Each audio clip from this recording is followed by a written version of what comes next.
Amado, neste momento nós queremos pedir a tua bênção sobre todas essas pessoas que estão acompanhando a nossa live neste momento e aqueles que ainda vão acompanhar, porque depois eles continuam vendo ainda durante um bom período de tempo, e todos estarão, Senhor, necessitando da tua mão, da tua ajuda neste momento.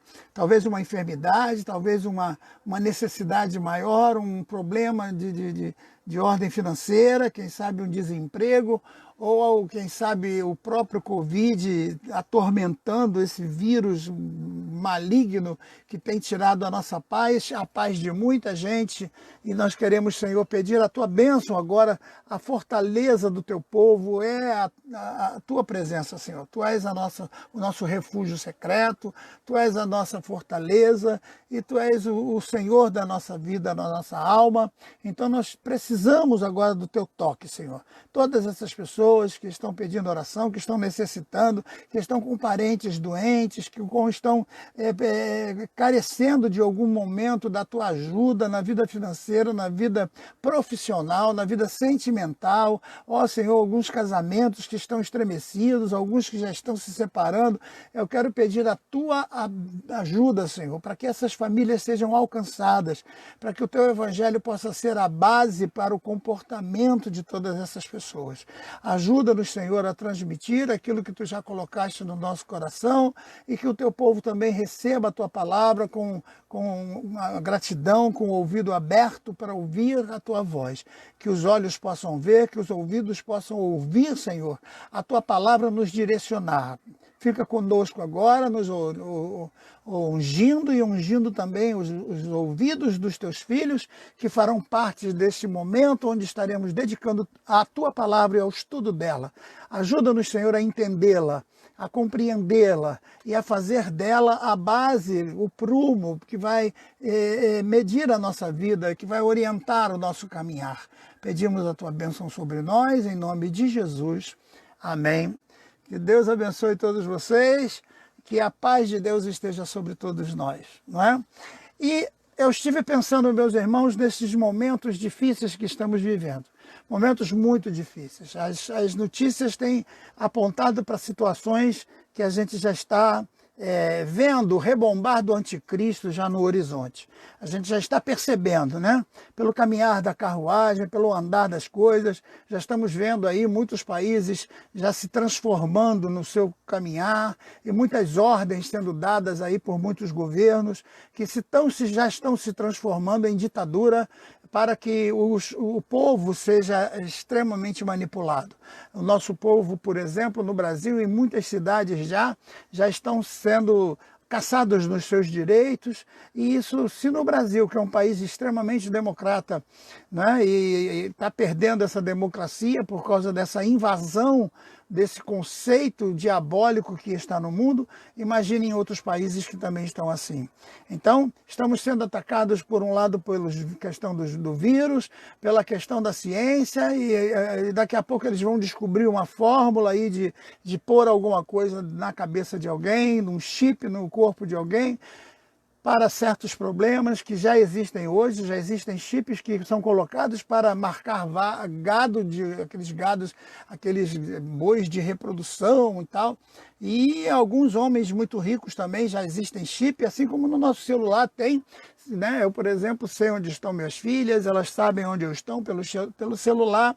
Então o chip também é importante para isso, para localizar a pessoa, mas tudo isso vai crescendo cada vez mais. Já há um conceito aí por parte da Samsung e outras empresas para pesquisarem uma forma do celular não ser mais usado e a comunicação ser uma espécie de inteligência artificial que vai estar praticamente implantada nas pessoas. E quando a gente começa a ver todo esse caminhar, os acontecimentos chegando, né, a ameaça de furacão, a ameaça de tantas coisas que estamos vendo tudo cercando a gente para um momento que vai culminar no arrebatamento da igreja, para que o anticristo tome poder neste mundo. Então estamos vivendo esse momento de cerco, este momento de abandono, aparente abandono no sentido material, onde nós não estamos mais com apoio no sentido de saúde, no sentido enfim, estamos precisando só da mão de Deus para nos dar a sua orientação, né? E eu coloquei na live de hoje a esperança de nós trabalharmos a vida de um sonhador. Então, a minha chamada foi o que fazer quando os nossos sonhos se transformam em pesadelo, como enfrentar uma situação que parece não ter saída, como a nossa agora diante desse vírus, como a situação que nós estamos no país em relação a esses políticos que não se entendem, e um ataca o outro ataca não sei o quê, e o governo que foi eleito democraticamente, infelizmente, até agora não pôde governar direito, porque ninguém deixa, né? E a confusão que está tendo é terrível, terrível. E nós estamos no meio dessa confusão, sendo jogados como folhas secas, e não sabemos para que lado buscar ajuda, a não ser na mão de Deus, né? E, em terceiro lugar, o que fazer quando os nossos próprios irmãos, em quem nós deveríamos confiar, eles também nos traem, eles nos vendem, são os primeiros a nos boicotar, os primeiros a romper com a nossa liberdade e nos prender, né? Então você é traído por aqueles que você mais ama, com quem você se dá como essa menina de 10 anos que estava sendo estuprada desde os 6 anos por um tio. Agora veja, meus irmãos, que coisa triste, que coisa, sabe, agora estão querendo matar uma criança que já está com praticamente 5 meses, né? E só em pensar nesse desgraçado, desse tio que faz isso como uma criança, como é que um ser humano chega a uma situação como essa, de fazer isso com um parente, né? Então, isso está no mundo, não é esse indivíduo só que está nessa situação, é o mundo que está assim. As pessoas perderam os valores, as pessoas perderam a diretriz, as pessoas perderam o senso da razão, do caráter digno, da responsabilidade, do amor, né? O amor está esfriando completamente e a palavra do Senhor está se cumprindo. Por aumentar a iniquidade, o amor de muitos esfriará, e é o que nós estamos vendo aqui. Então eu escolhi esse texto de Gênesis 37, do versículo 1 até o versículo 36, para nós analisarmos hoje, nesse momento que Deus está nos dando, para termos um pouquinho de paz com a palavra do Senhor, né? Louvamos ao Senhor por Ele estar conosco, e Ele vai, por certo, nos dar um acalento através dessa palavra. Então vamos ler capítulo 37, a partir do versículo 1. É um texto um pouco longo, são 36 versículos, mas eu espero que você também acompanhe com toda a dedicação e a atenção. E Jacó habitou na terra da peregrinação do seu pai, na terra de Canaã. Estas são as gerações de Jacó, sendo José de 17 anos, apacentava as ovelhas dos seus irmãos, com os seus irmãos. Sendo ainda jovem, andava com os filhos de Bila e com os filhos de Zilpa, mulheres de seu pai. E José trazia má notícia deles a seu pai. Então veja, a primeira coisa que nós vemos aqui é que o próprio pai coloca o filho mais novo em uma situação terrível, porque coloca o mais novo para reinar sobre os mais velhos, contrariando completamente a regra, a lei dessa família que tinha uma diretriz. O mais velho era o responsável, o primogênito era o responsável, né? Então deveria ser Rubens que lideraria os outros e não o mais novo José. Então, nesse contexto, Jacó errou muito, e nós estamos vendo isso quando as famílias estão errando, e às vezes a criança que não tem culpa de nada acaba crescendo naquele ambiente e ela se torna aquilo que a sociedade moldou ela dentro da sua própria família, dentro da sua própria casa, às vezes pelos seus próprios pais. É uma tristeza, né? E diz que Jacó, no caso aqui já transformado para Israel, amava a José mais do que a todos os seus filhos. Então, em lives anteriores, nós já falamos sobre isso. A pior coisa que um pai pode fazer para o filho é dar preferência a um em detrimento do outro, e isso cria uma mágoa, um ressentimento, cria uma agonia no filho rejeitado, e ele acaba se colocando numa postura de ódio contra aquele que está sendo preferido. E o preferido, às vezes, goza de privilégios, mas no fundo está também gozando do rancor, do ódio dos outros, dessa raiz de amargura que está sendo formada no seio dessa família por causa de um pai que não sabe criar os filhos com dignidade, com respeito, não lhes trazendo ira, como diz o apóstolo Paulo, não provocai a ira dos seus filhos, diz lá o apóstolo, né? Então, essa forma dele de se conduzir, ele amava mais do que os outros filhos. Por quê? Porque ele era filho da sua velhice e também era o primeiro filho de Raquel, a quem ele amava.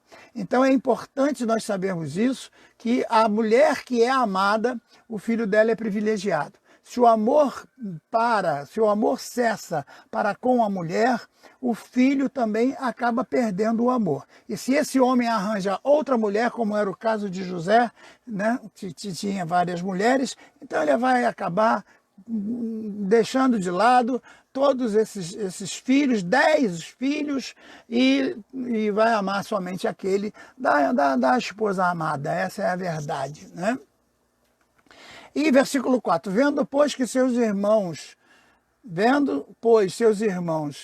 que seu pai o amava mais do que todos eles, odiaram-no. Então, veja, o ódio causado pelo próprio pai fez com que os irmãos odiassem o pobre do rapaz, o pobre do menino. E não podiam mais falar com ele pacificamente. Então, imagine que situação estava, que ambiente familiar era esse, que ele não havia mais paz dentro de casa, eles apenas conviviam, mas não se suportavam, e os 10 eram contra o mais novo, e que situação ele devia passar, né, no momento de que estavam sozinhos, e isso era uma tristeza. E o pobre do José, ele acaba cometendo alguns erros que nós vamos citar no final. Versículo 5 diz, e teve José um sonho que contou aos seus irmãos, um grande erro que ele cometeu, por isso o odiaram ainda mais. Eu vou explicar sobre isso, há coisas que você não pode contar para ninguém, principalmente se eles forem teus inimigos. Não conte teus sonhos a pessoas que não sejam de suma importância. Eu vou explicar isso para vocês. E disse-lhes, ouvi, peço-vos este sonho que tenho sonhado. Então ele fazia questão de mostrar para os irmãos que ele era o preferido também por Deus, não só pelo pai, mas também por Deus. Eis que estávamos atando molhos no meio do campo, e eis que o meu molho se levantava, também ficava de pé, e eis que os vossos molhos rodeavam e se inclinavam ao meu molho. Então lhes disse seus irmãos, tu, pois, deveras reinarás sobre nós? Tu deveras terás domínio sobre nós? Quer dizer, eles já estavam agoniados de ver o irmão mandar neles e o pai dando autoridade, e agora eles já estavam indignados com esse sonho, um sonho desse que está colocando José acima de tudo, mesmo sendo um sonho de Deus, eles não aceitavam e achavam isso uma injustiça, porque foram deixados de lado pelo próprio pai e agora seriam deixados de lado também pelo próprio Deus. Veja como a responsabilidade de um pai para ensinar o filho, a responsabilidade de um pai para manter uma família unida é de suma importância. E é isso que, infelizmente, muitos políticos aí, disfarçados de bom moço, estão atacando a família, atacando a posição do pai, atacando a responsabilidade, né, da mãe de cuidar dos filhos, principalmente no Brasil, onde nós não temos a poligamia. Então a mãe tem que saber criar os filhos dentro de respeito, dentro de conduta, dentro de carinho, né, de amor, de sinceridade. E teve José outro sonho, e contou aos seus irmãos e disse, eis que ainda um outro sonho, e eis que o sol e a lua e 11 estrelas se inclinavam a mim. Que sonho é este que tivestes? Porventura viverei eu e tua mãe e teus irmãos e nos inclinaremos diante da terra? Foi o que o pai lhe perguntou. O próprio pai já estava ficando meio agoniado com esses sonhos que sonhava José, né? E muitas vezes os nossos sonhos precisam ficar dentro do nosso coração e da nossa mente, guardarmos isso e nada de ficar falando para os outros aquilo que Deus falou conosco no íntimo, não é? São segredos entre nós e Deus. Então, seus irmãos, pois, o invejavam. Seu pai, porém, guardava este negócio no seu coração. Seus irmãos foram apacentar o rebanho de seu pai junto a Siquém, e disse, pois, Israel a José, não apacentam os teus irmãos junto a Siquém? Vem, enviar-te-ei a eles. E ele respondeu, eis-me aqui. E ele lhe disse, ora, vai, vê como estão teus irmãos e como está o rebanho, e traze-me resposta. Assim enviou do vale de Hebrom e foi a Siquém. E achou um homem, porque eis que andava errante pelo campo, e perguntou-lhe o homem, dizendo, que procuras? E ele disse, procuro meus irmãos. Dize-me, peço-te, onde eles apacentam? E disse, aqueles homens foram-se daqui, porque ouvi-os dizer, vamos a Dotã. José, pois, seguiu atrás dos seus irmãos e os achou em Dotã. E viram-no de longe, e antes que chegasse a eles, conspiraram contra ele para o matar. Veja, os irmãos conspirando contra o próprio irmão para tentar tirar a vida do irmão. Vejam que família, que situação dessa família, onde o ódio está sendo cada vez mais administrado, o ódio está sendo cada vez mais alimentado por uma postura de um pai, por uma postura indigna de um pai, e que responsabilidade ele coloca nos ombros de uma criança que, infelizmente, não percebe o mal que está fazendo aos próprios irmãos e o que pode acontecer de reação, porque toda ação gera uma reação, e a reação que foi gerada pelas ações de José, embora obedecendo a seu pai, eles foram, a reação foi de tentar querer que eles o matassem, né? Então, versículo 19 diz, se disseram para os outros, lá vem o sonhador mor. Então, o ódio deles era por José e o ódio deles era também pelos sonhos de José. Então, repare, há uma certa ordem na questão do ódio. Eles odeiam você, odeiam os teus sonhos, odeiam o que você almeja e odeiam aquilo que Deus promete para você. Então vejam que coisa terrível é o ódio. Eles odeiam você, odeiam o que Deus dá para você, eles odeiam tudo que está em torno de você. Por quê? Porque no fundo, o ódio toma conta do coração da pessoa a ponto de comandar a mente, a razão, o raciocínio. E eles agora vão tentar fazer com que o garoto morra. Eles querem que o garoto morra, né? E aí vem o versículo 20. Vinde, pois, agora e matemo-lo. Lancemo-lo numa destas covas e diremos, uma fera comeu, e veremos o que será dos seus sonhos. E, entretanto, meus irmãos, eu acho fantástico o versículo 21, que me salta a atenção, a postura de Rubens. Rubens era o primogênito, e ele que deveria receber do pai a honra de tomar conta dos irmãos por ser o mais velho. Então era a honra de Rubens que estava sendo tirada em detrimento da sua primogenitura para dar ao caçula, que era José, e ele acabava tendo que cumprir as regras porque o pai mandava cumprir. E agora Rubens, que era o mais humilhado na história toda, é Rubens quem vai tentar defender o irmão. Olha que situação interessante, versículo 21. E ouvindo-o Rubens, livrou-o das suas mãos e disse, não lhe tiraremos a vida. Também lhes disse Rubens, não derramareis sangue, lançai-o na cova que está no deserto, e não lanceis mão dele, Isto disse para livrá-los das mãos deles e para tomá-lo e levá-lo a seu pai. Então a intenção de Rubens era que ele ficasse escondido em algum lugar e de noite ele voltasse sozinho e pudesse livrar o rapaz da morte que os outros queriam matar. Então é impressionante esse contexto aqui, que você vê que dentro do coração de Rubens ainda existia algum respeito pelo pai e ainda existia algum respeito pelo próprio irmão em relação de ser do mesmo sangue, né? E versículo 23, acontecendo que chegando José a seus irmãos, tiraram de José a sua túnica, a túnica de cores bonitas. Então veja, o pai dá para José uma túnica bonita, colorida, o que significa alta classe. Todos os que se vestiam com roupas coloridas eram destacados como os homens mais ricos, os homens mais nobres, mais importantes. E aqueles que se vestiam de pano de saco, aqueles que se vestiam de roupas comuns, né, mais simples, então eram tidos como plebe, como povo, ralé, né? Então, a primeira coisa que eles vão fazer é tirar a túnica, ou seja, aquele símbolo de destaque que o próprio pai colocou em José, eles tiram isso por causa do ódio semeado.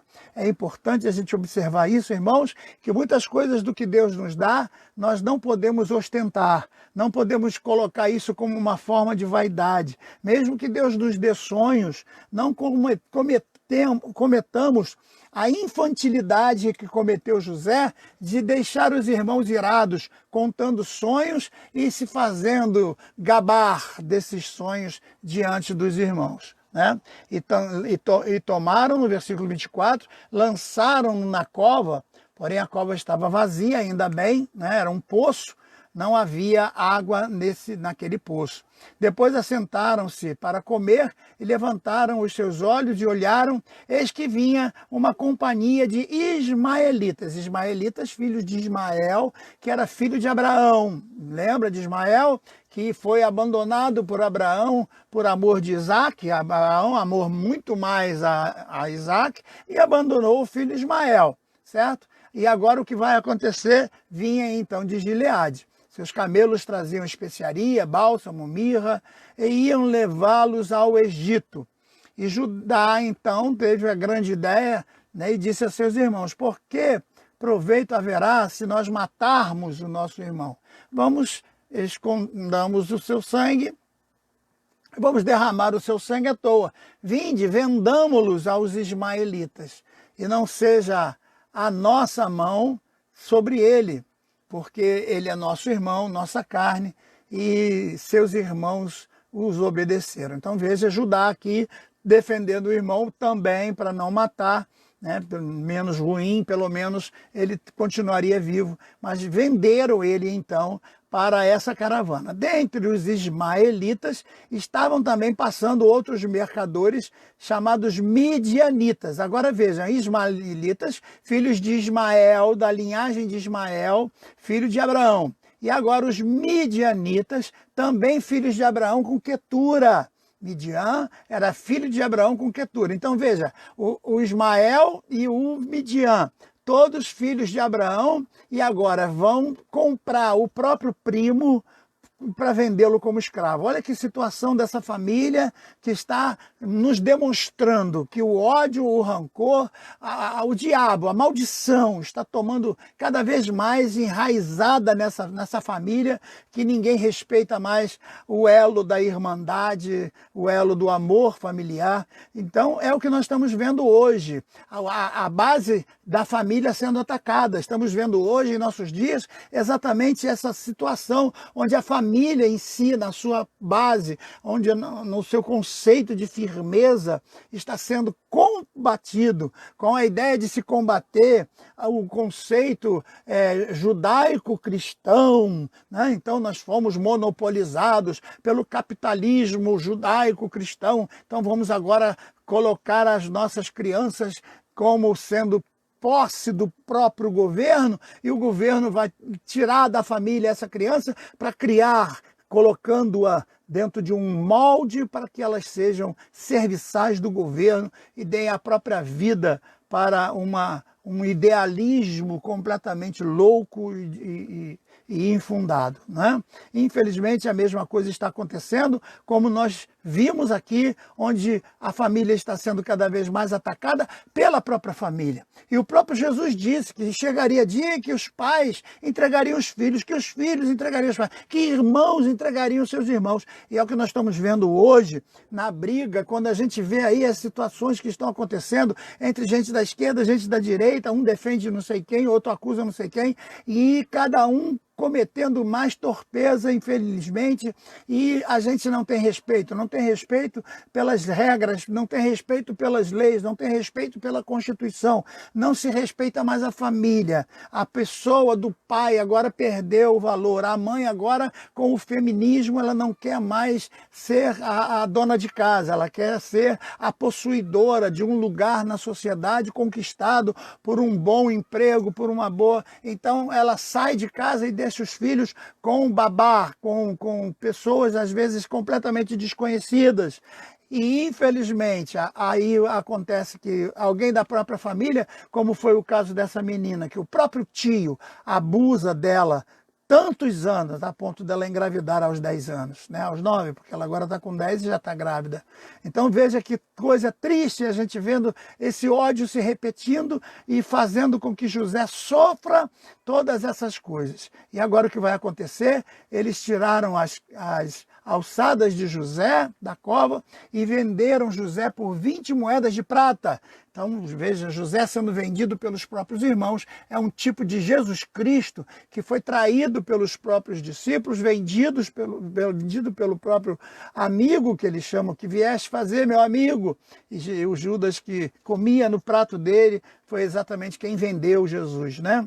Então nós estamos vendo hoje isso acontecer também, onde as pessoas estão traindo. Então eu escolho você para fazer parte do meu ministério e você vai lá e me trai, e me expõe. Então é o que a gente está vendo hoje no governo acontecendo com pessoas que deveriam ser de alta confiança, mas infelizmente não são dignas, não têm caráter para manter essa confiança e é o que a gente está vendo acontecer, infelizmente. Políticos que na hora da eleição eles te procuram de todos os lados, mas depois eles botam as manguinhas de fora e voltam a ser aquilo que são, né? Infelizmente. Então a gente precisa ter muito cuidado nessa situação que estamos enfrentando, porque agora até falar nesse assunto é crime. Então, a gente tem que ter muito cuidado. Então, o que vai acontecer? Agora, eles vão dizer uns para os outros, né? Vamos vender esse menino, os quais levaram José para o Egito. Voltando, pois, Rubens à cova, eis que José não estava mais lá. Então, rasgou as suas vestes e voltou aos seus irmãos e disse, o menino não está, e eu, onde irei?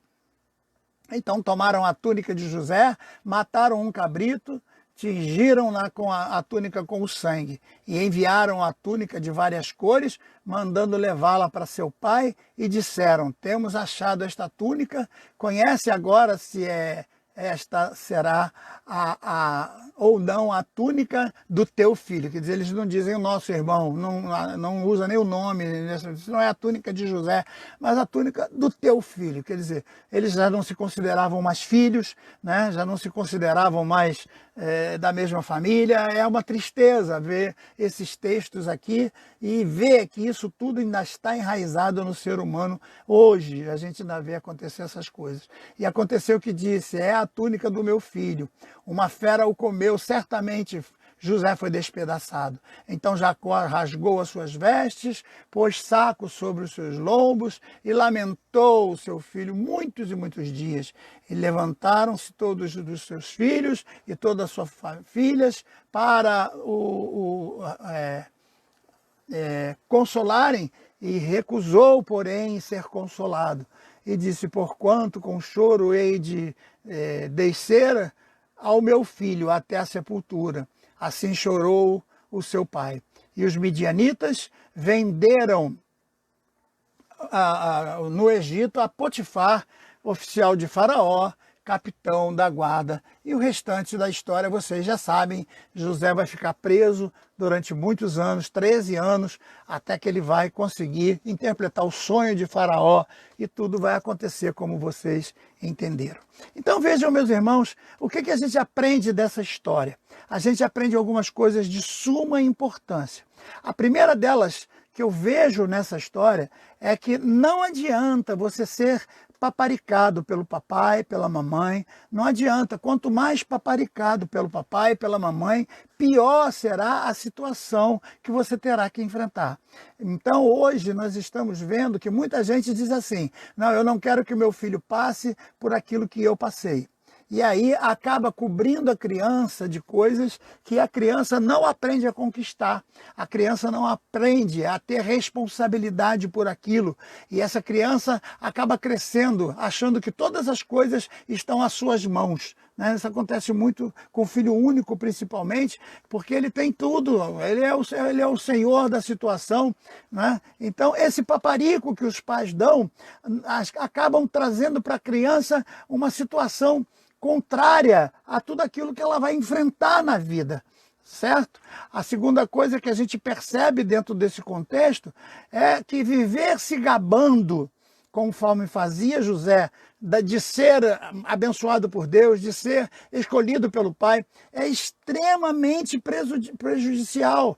Essa ação vai gerar uma reação de ódio contrário a você. Então pare de querer mostrar grandeza, pare de querer se gabar diante dos outros, pare de querer ser aplaudido pelas pessoas. Não vá atrás dessa vaidade de querer se engrandecer como se os outros não significassem nada. Porque eles são irmãos e devem ser respeitados. E José tinha que aprender a respeitar os irmãos, coisa que ele nunca aprendeu e nunca foi ensinado a ele. Embora ele não tivesse culpa, porque o próprio pai fez isso, mas infelizmente ele vai enfrentar as responsabilidades dos seus atos, tendo culpa ou não. E aí é que está, meus irmãos, quando uma ação é feita, a reação acontece. Quer você tenha culpa, quer não tenha, a coisa acontece. Eu, por exemplo, nunca votei no presidente anterior, nem na presidenta anterior, mas tudo que aconteceu no país, eu tive que me submeter a tudo que eles decidiam, porque eu estava aqui, eu sou brasileiro, e eu tive que me submeter a tudo que eles faziam e tudo que eles determinavam.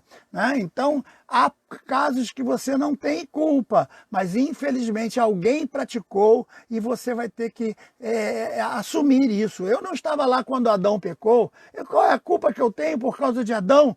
Por isso é que Jesus veio para retirar essa culpa de sobre mim, para entrar no meu coração e me dar uma nova semente, a semente de Cristo, e abandonar essa semente antiga do velho homem, que é a semente do diabo, a semente de Adão. Certo? Então, tentar mostrar aos outros as grandezas que Deus te dá pode trazer contenda. E hoje nós estamos vivendo esses dias. Infelizmente, está difícil até de você chegar na igreja e contar uma bênção. Meus irmãos, eu estava orando tanto para conseguir um emprego, Deus me deu um emprego. Meus irmãos, eu estava orando tanto para conquistar um carro, e Deus me deu um carro. Eu estava orando todo para conquistar uma promoção no emprego, Deus me deu uma promoção.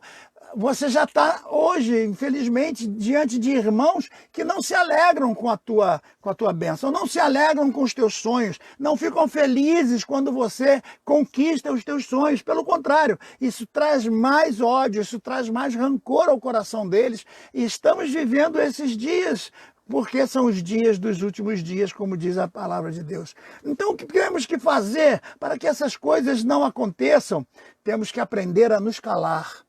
É importante saber que o silêncio, muitas horas, é a sabedoria. Há um ditado que diz que até o tolo, quando está com a boca fechada, ele é sábio. E José tinha que esperar o tempo passar para que as coisas se cumprissem. Talvez esse seja o nosso problema. A gente não tem paciência de esperar o tempo passar. A gente não tem paciência de esperar as coisas acontecerem. E a gente já quer ser aplaudido antes mesmo das bênçãos receberem. a gente já quer ficar contando para todo mundo os sonhos que a gente tem, e contar sonhos para pessoas que são indignas só traz revolta, só traz inveja, só traz conflito. Então, saiba que os seus sonhos podem levantar inveja a muitas pessoas. Então, escolha com muita dedicação, com muito carinho, com muita paciência, com muita sabedoria, quem são essas amizades em quem você realmente pode confiar para contar um sonho. Não fale da sua vida pessoal para pessoas que não merecem, que não são dignas de honrar você, de amar você e de ficarem felizes de ver o teu crescimento. Existem muitos irmãos que não são irmãos. É irmão por parte de pai, mas não por parte de mãe. E o carinho vem da mãe, o aconchego vem da mãe, a mamar, a mãe que deixa a criança mamar no peito, cria um elo de carinho, um elo de amizade. É muito importante isso que está sendo tirado hoje, né? Hoje está sendo tirado essa questão. Então, não podemos deixar que essas influências diabólicas invadam o coração da nossa família e principalmente o nosso coração. Cuidado com a inveja, sabe? Cuidado. A gente às vezes está achando que as pessoas estão felizes quando contamos nossas bênçãos, mas não, tem muita gente ali que está julgando, né? Julgando, infelizmente. Muitas vezes eu, por ser um homem abençoado por Deus, fui julgado por familiares, por pessoas, até por pessoas da própria igreja, né? Alguns até acharam que eu era ligado à maçonaria, porque ninguém conseguia, segundo a versão desses tais aí, que eu era ligado à maçonaria, porque eu não conseguiria ter o que eu tinha com o salário que eu recebia. Então, insinuações das mais várias. Graças a Deus, nesses anos todos, eu nunca tive nada a ver com maçonaria, nem com dinheiro ilícito, nem com mulher dos outros. Eu nunca vi, graças a Deus, nunca dei beijinho, não gosto de beijinho, de abracinho, não gosto de beijinho, beijinho, tchau, tchau, nada disso. Se você me pegar agarrado com uma mulher na rua, corre para me socorrer, porque eu estou sendo atacado, é briga e a coisa tá feia e eu estou perdendo. Me ajuda que eu estou perdendo, porque eu não quero saber desse negócio de mãozinha, de beijinho, de abracinho. Não, eu gosto muito de abraçar a minha mulher. Eu gosto muito de beijar a minha mulher e não a mulher dos outros. Então a gente tem que entender que esses conceitos precisam ser cumpridos na nossa vida.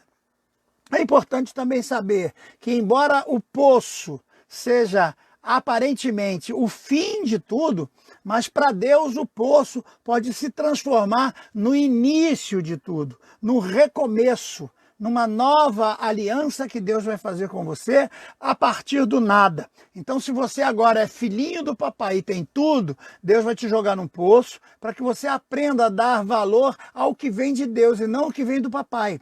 Você tem que aprender a construir com a tua própria mão, com o teu trabalho, com o suor do teu rosto, para você ter a dignidade do trabalho.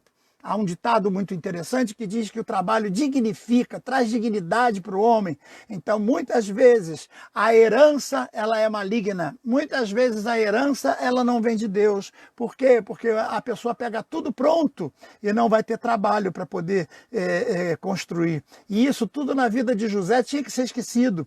Isso tudo na vida de José, de ter túnica de especial, de dar ordem dos irmãos, porque o pai estava por trás dele. Ele teria que conquistar isso com a sua capacidade e não com a capacidade do pai. E é isso que nós temos que colocar na cabeça dos nossos filhos, que eles vão enfrentar o mundo, que eles estão sendo preparados para o mundo e nós não podemos ficar com eles a vida inteira. Então, é importante um fim de poço para muita gente, para que a gente possa entender, porque nós temos no fundo do poço, a gente olha para baixo, é o fundo, não tem como descer mais do que o fundo. A gente já desceu o suficiente, não tem como descer mais. E você olha para um lado é poço, para o outro é poço, para frente é poço, para trás é poço. Então, estando dentro de um poço, você compreende que só há uma direção para olhar. Olhar é para cima. É para cima que temos que olhar, porque é de lá que o nosso Redentor que vive vai nos abençoar. Então ali do fundo do poço é um recomeço para você repensar. Então enquanto José estava naquele poço, a Bíblia não fala, mas os seus momentos com Deus devia ser momentos de oração, momentos de temor, tremor e também de oração, para que Deus pudesse ouvir a sua vida e transformar a sua derrota numa situação de melhora. Então, o que ele vai aprender? Ele vai aprender que dali para frente as suas bênçãos só se cumprirão, os seus sonhos só se cumprirão pelo fruto do seu trabalho. Então, saber enfrentar muito trabalho. Para ser abençoado, tem que gostar de trabalhar. Para ser abençoado, não pode nascer num berço de ouro e receber tudo. A gente vê muita gente aí defendendo certas coisas, ideologias e tal, mas os camaradas nunca trabalharam, nunca construíram nada. Eles não têm a menor ideia do que é sair cedo, de madrugada, enfrentar ônibus cheio, enfrentar trem cheio, para conquistar o pão de cada vida, então, cada dia. Então, essa turma, infelizmente, não tem a menor ideia do que eles estão falando em relação a trabalho. E eles representam os trabalhadores, mas nada de trabalho, eles não gostam de trabalhar. E é o trabalho que nos traz dignidade, é o trabalho que nos traz esperança de conquista. E agora José vai aprender a trabalhar. Primeiro ele vai aprender a trabalhar como escravo, depois ele vai aprender a trabalhar como preso.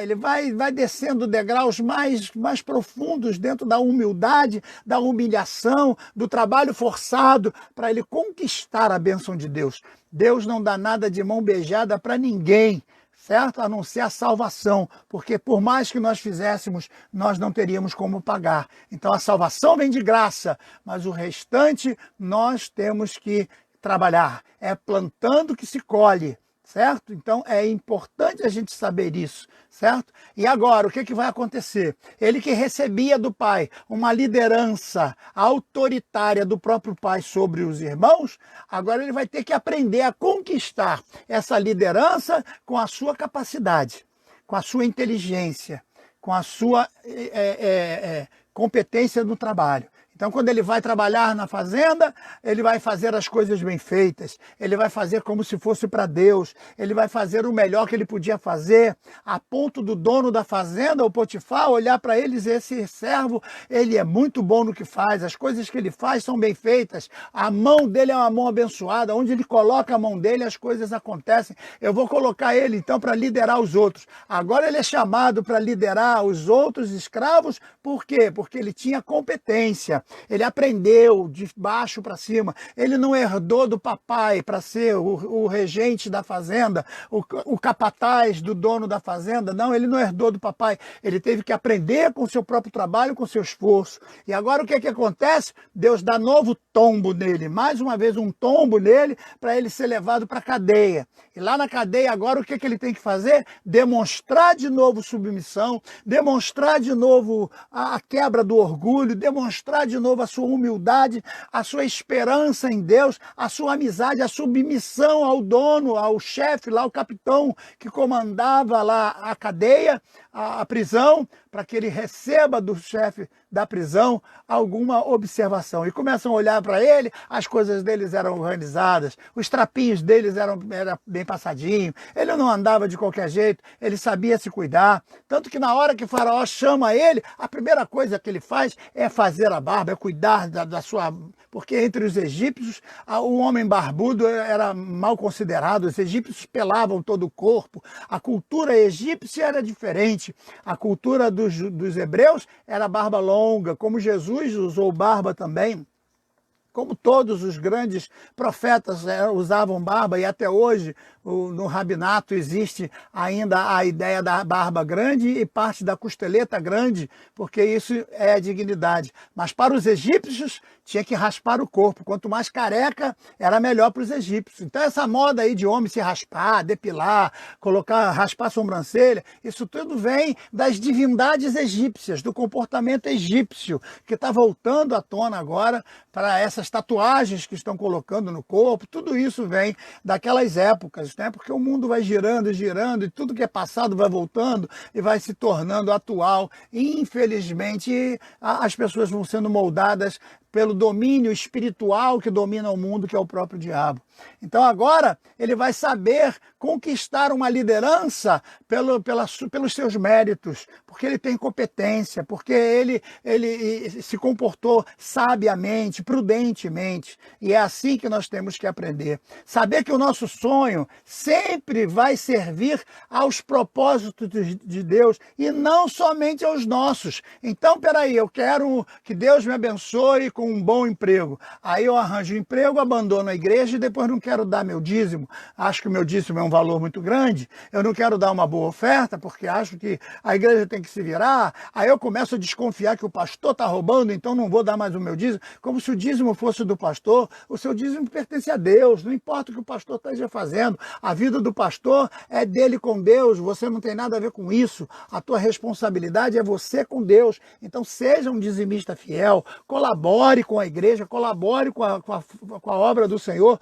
Colabore com a obra missionária, colabore da forma com que o Senhor te deu, para que o Senhor te abençoe mais e mais, certo? Porque os propósitos de Deus não são só nossos. Deus nos dá para que possamos dividir com aqueles que necessitam. E quanto mais nós repartimos, mais a bênção se multiplica nas nossas mãos. Lembram dos discípulos que eles receberam aqueles pedacinhos de pão, 3 pãezinhos, né? E 5 pãezinhos e 5 pãezinhos e 2 peixes, e eles vão agora repartir tudo isso para multidões e multidões, 5.000 pessoas. Então, é no repartir. Deus te deu, agora você tem que saber que o propósito é para Deus. Então, quando ele é colocado diante de Faraó, ele não perde a noção de que ele serve a um Deus maravilhoso. Mesmo dentro da cadeia, ele não perde a noção de que ele é um servo de Deus e que ele precisa servir a Deus.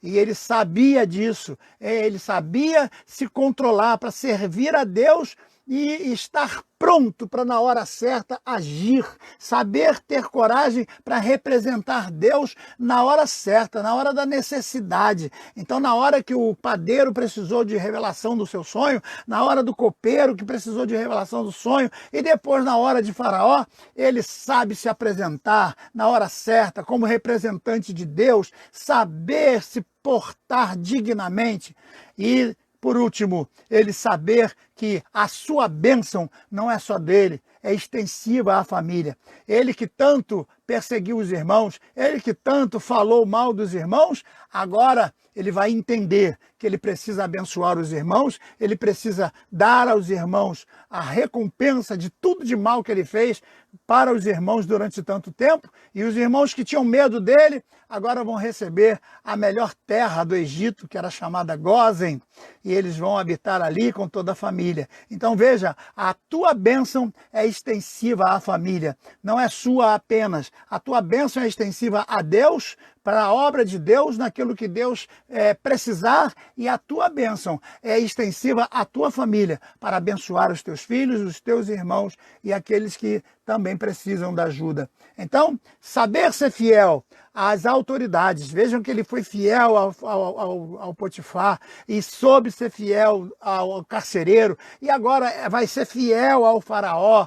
Então ele não vai pegar nada que é dos outros, ele não vai roubar, ele não vai dar trambique, ele não vai mentir, ele não vai viver uma vida dissoluta, uma vida errada. Ele vai ser uma pessoa íntegra para alcançar de Deus a herança da dignidade, do respeito, para ser reconhecido dentre todos os que estavam no reino de Faraó, a única pessoa digna. O próprio Faraó chega a dizer: quem poderia ocupar um cargo de tanta responsabilidade se não for aquele sobre quem repousa o Espírito do Deus Altíssimo? Então veja que o Faraó, que amava lá os seus deuses, era politeísta, agora vai reconhecer que o Espírito do Deus Altíssimo estava sobre o nosso querido José. Então, por último, ele vai dar aos irmãos toda a melhor guarida, vai dar aos irmãos o melhor lugar da terra, para que eles possam criar as suas ovelhas e viver o resto dos seus dias. Ele não vai pagar mal com mal, ele não vai pagar com a mesma moeda, ele não vai se vingar, ele não vai fazer o mesmo que os irmãos fizeram. Não, nada disso. O passado vai ficar no passado, e ele vai saber entender que a sua vida agora é para abençoar as pessoas. Ele foi chamado para abençoar, ele foi chamado para orientar, para ajudar, para amparar, para administrar as coisas que Deus dá para ele administrar. Assim é você, meu querido irmão. Então aprenda com José. São passos importantes que você precisa aprender para dar a Deus a honra de Deus e receber de Deus a honra de servo. Porque sendo servo, você é abençoado. Meu irmão, aprenda com um velho aqui que sabe o que é isso. Quando você honra a Deus, Deus te honra. Quando você dá prioridade para Deus, Deus dá prioridade para você. Quando você coloca Deus em primeiro lugar, Deus também coloca você em primeiro lugar. A recíproca com Deus é sempre verdadeira. E você vai comer o melhor dessa terra, sim, quer não seja nessa vida, mas no dia da volta do Senhor, quando o reino do Senhor estiver estabelecido. E no céu, as grandes conquistas do galardão que nos espera, também receberemos a recompensa do Senhor. Então, irmãos, servir ao Senhor é sempre recompensador. Servir ao Senhor é gratificante. Servir ao Senhor é alegria total, é gostoso. Quando você faz aquilo que o Senhor te deu para fazer e você faz com prazer. Você não faz com pesar, não faz como se estivesse carregando uma cruz pesada. Não, você faz com alegria, com um sorriso nos lábios, sabendo que tudo isso lá no céu terá uma recompensa. Então eu espero que você tenha sido atingido com essa palavra de hoje, que sobre você repouse o Espírito do Deus Altíssimo, então que você saiba esperar no Senhor, que tenha paciência, saiba escolher as tuas amizades. Cuidado, porque às vezes a pior derrota não é o final de tudo, às vezes é o início de tudo. Então, Deus quer que você aprenda sobre muitas coisas e às vezes é preciso que você desça para poder subir. Porque para Deus o viver é Cristo e o morrer é ganho. Então, aí está a nossa... Tem alguém fazendo uma pergunta aqui, pastor. Minha pergunta não está relacionada ao mesmo de hoje. Então não está, então depois eu leio e respondo você, já que não está relacionada ao trabalho de hoje. Eu lerei sua pergunta, coloque aí e eu estarei respondendo para você hoje à noite ainda, ou quem sabe amanhã de manhã. Tá bom, queridos? Estamos chegando ao final. Eu quero orar por você agora. Eu quero que você feche os olhos e creia nas promessas do Senhor. Se Deus te prometeu, Ele vai cumprir. Agora, cuidado, que tem muita gente aí dizendo que Deus prometeu o que Deus nunca prometeu. Tem muita gente aí falando que Deus disse o que Deus nunca disse. Então, cuidado que às vezes você está acreditando muito no homem e esquecendo de acreditar no Deus verdadeiro, no Criador dos céus e da terra. Ele não precisa de profeta para falar com você, ele fala com você intimamente e pode falar dentro de você neste momento em que estivermos orando. Fecha os teus olhos e vamos orar. Pai amado, nós te louvamos mais uma vez. Estamos aqui para pedir mais uma vez por todos esses que estão nos ouvindo. Temos agora 50 pessoas que estão acompanhando esta live. Além disso, temos os que estão dando o seu linkzinho, dando o seu joinha, visualizando de alguma forma. Alguns que estão visualizando, mas não estão colocando nada para que a gente saiba que ele está ali. Então, muitos nós sabemos que estão sendo atingidos neste momento. Queremos pedir a tua bênção, Senhor. Aonde quer que a minha voz esteja alcançando agora, que essa pessoa pare para pensar na sua própria vida e pense se ela está agindo da forma correta. Às vezes os nossos sonhos viram pesadelos porque nós mesmos os transformamos em pesadelos por causa da nossa precipitação, por causa da nossa vaidade, por causa de tantas posturas que nós tomamos e que não são dignas de Deus. Ajuda-nos, Senhor, a aprender com José, a ser humilde, a aceitar as consequências da vida, a aceitar que Deus está comandando a sua vida, ser servo, quando ele orar e dizer, Pai nosso que está no céu, seja feita a tua vontade, assim na terra como no céu, que venha o teu reino, ele possa orar sabendo que ele está orando, porque teu é o reino, teu é a glória, tua é a glória, tua é a majestade, tu és soberano sobre a terra, sobre a nossa vida. E agora, Senhor, E nós estamos vivendo esses dias porque tu estás permitindo que o diabo trabalhe sobre a terra durante um período até que tu venhas com teu filho no grande dia, onde ele estará assumindo o poder desta terra, no grande dia do triunfar do meu rei. Ó Senhor, abençoa agora esses teus servos, que eles possam aprender a olhar para dentro de si mesmos e entenderem aquilo que precisa ser corrigido na vaidade, na arrogância, na presunção, na soberba, né? Eles precisam agir como servos, aprenderem a ser escravos para poderem ser líderes, porque é importante aprender a servir para depois ser servido. Te pedimos a tua bênção agora para aqueles que estão enfermos. Cura, Senhor, as enfermidades. Pega na mão de cada um dos teus filhos que estão agora desorientados, quem sabe por causa desta pandemia, por causa dos problemas relacionados ao desemprego. Ó Senhor, abençoa todos os teus filhos, que a tua mão protetora esteja sempre sobre nós. Nós te pedimos a tua unção, a tua ajuda, a tua orientação em cada minuto da nossa vida, para que seja sempre o teu nome glorificado e honrado sobre nossas vidas e que possamos abençoar a nossa família, que possamos trazer bênçãos para a nossa família. É o que nós te pedimos. Em nome de Jesus. Amém e amém.